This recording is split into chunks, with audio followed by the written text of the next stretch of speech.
What's going on? Welcome to the episode. Today we're going to be chatting about how to avoid weight regain, or essentially how to maintain your weight loss progress, because once you put in all that hard work to lose the weight, you don't want to have to do it again. So I'm going to be outlining exactly what to do in order to sustain your results long term.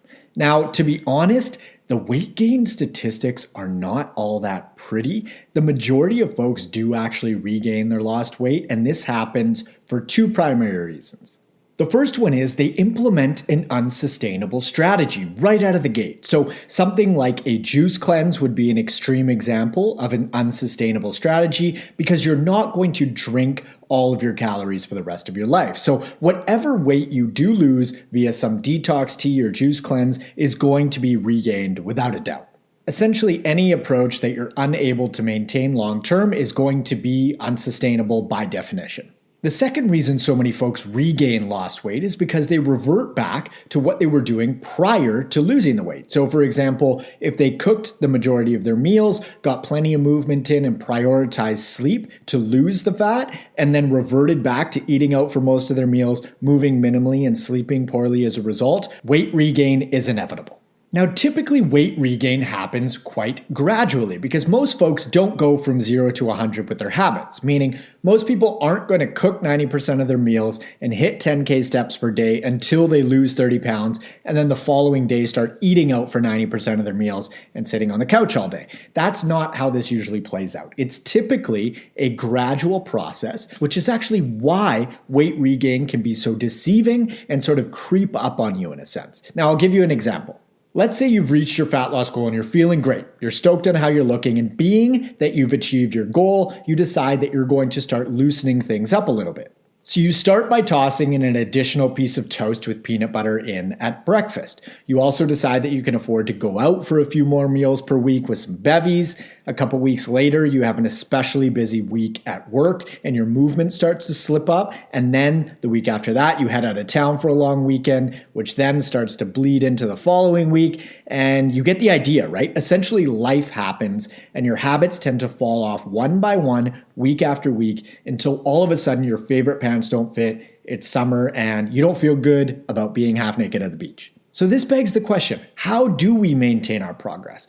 I've got a super straightforward 3-step process that can actually be boiled down to one simple and clear-cut step, but I think running through all three will be helpful. Step number 1, and this is the most important step, is to establish your traffic light landmark. So we've got a green light, a yellow light, and a red light. So if your ideal scale weight is, say, 150 pounds, your landmarks could be the following. Your green light zone is 148 to 152 pounds, which just means you're on the right track, keep doing what you're doing. Your yellow light zone is 153 to 155, which means you probably want to start tightening things up a little bit because things are beginning to slip. Your red light zone is 156 pounds and over. This means stop what you're doing, get back on track right now. Not tomorrow, not next week, not next month, right now. If you abide by this traffic light system and really honor it, you'll never be more than, say, 5 to 6 pounds away from your ideal weight in the case of this example. Now, it's worth mentioning that the heavier you are, the bigger your ranges are going to be, just because larger people have larger weight fluctuations. And so, for example, if your ideal weight is 200 pounds, you can create a little bit more wiggle room within your landmarks. Now, should you weigh yourself daily, weekly, bi-weekly, monthly?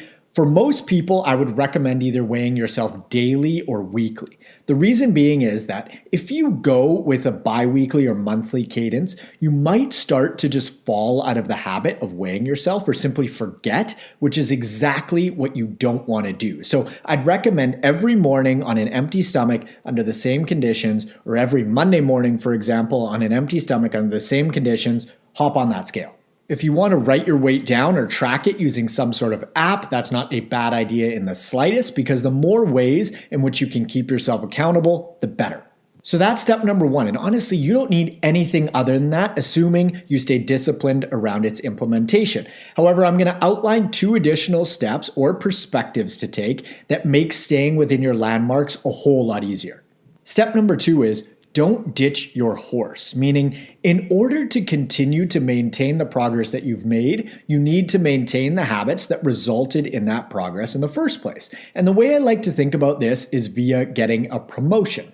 Let's say you want a promotion at work and you decide to really step your game up performance-wise. You work some overtime hours and you invest in learning a few more skills and it works, okay? You get a promo and all of a sudden you're making an extra 10K a year. Can you imagine if the day after you got that promotion that you reverted back to what you were doing prior to getting it? So you decided to implement none of your new skills, you worked 0 additional hours and your performance took a big hit. It's only a matter of time until you get a demotion because there's a certain level of performance and skill that's required in order to maintain that higher level position. The exact same thing applies to maintaining your fat loss progress. There are a certain set of habits, skills, and effort that's required to sustain your higher level of body composition. So don't ditch your horse, keep riding it. Step number 3 is to increase your calories. And the big caveat here is obviously to refer to your traffic light landmark. So if your weight is currently stable as you wrap up your fat loss phase, do not increase your calories because that will only result in weight gain. However, if you're still losing weight and you've reached your body composition goal, then you'll want to implement these calorie bumps. You could do this one of 2 ways. The first way is to increase your calories by a small increment, so say 100 to 150 calories per day, which will result in roughly 700 to 1,000 calories per week. Now, if you're quite light, I definitely recommend favoring a smaller increase, and if you're a bigger person, I'd recommend going with the higher end increase. The second strategy is to simply add in 1 additional treat meal per week, and that'll easily have you hit an extra 700 to 1,000 calories. Obviously, you can take a bit of a hybrid approach and maybe split that 700 to 1,000 calories over the course of the week into smaller chunks. Feel free to get creative. As long as you stay within your calorie targets, you are golden. I've got a bonus step for you, or more like a few metrics to keep an eye on. I'd recommend taking note of a few things: your energy levels, your digestion, your sleep, and your libido. Okay, those are really important markers for overall health and just great indicators that you're on the right track outside of your traffic light landmark. So keep those front of mind. Now, I want to address a few common questions that often pop up. So one being, should I continue to track or keep a close eye on my food intake? The answer is absolutely. Refer to step number 2, right? Stay on that horse. So continue to do what got you to this point in order to stay at this point. Another common question is, what if I regain some or all of the weight that I lost?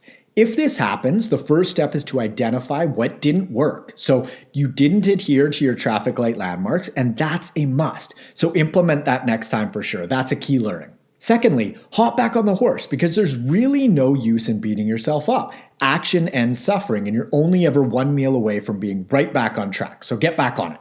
Now, I will say that some folks work with me via nutritional coaching more than once because this stuff is hard. Changing your eating habits and maintaining weight loss over the long term is really difficult stuff. I mean, going to the gym is hard, and that's only maybe an hour a day. Nutrition factors in the other 23 hours. So don't be too hard on yourself if it does end up taking you a few go-arounds. Learn from it via what worked and what didn't, and then take action. Personally, I've lost weight before. And if you listen to my recent podcast on how I lost 30 pounds of fat in 6 months, you'll know that no matter who you are, even if you do this stuff for a living, it always requires effort and attention. Taking good care of yourself is a lifelong thing, and you can think about it like relationships. In order to maintain meaningful relationships, you need to put time and energy into them indefinitely, right? And the same goes for your relationship with your body. It's always going to require at least some time and energy.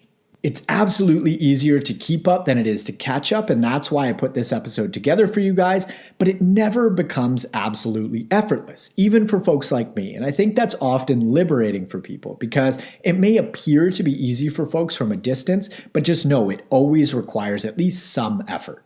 If you're interested in applying for one-on-one nutritional coaching and/or workout design with me, you can click the link in the description below or head on over to n1fitness.com/coaching. Follow me up on Instagram at N1Fitness and feel free to friend me on Facebook at Marcus Sadu. And lastly, be sure to hit the subscribe button on whatever platform you're using. Thanks so much for tuning in, and I will catch you on the next episode. See ya.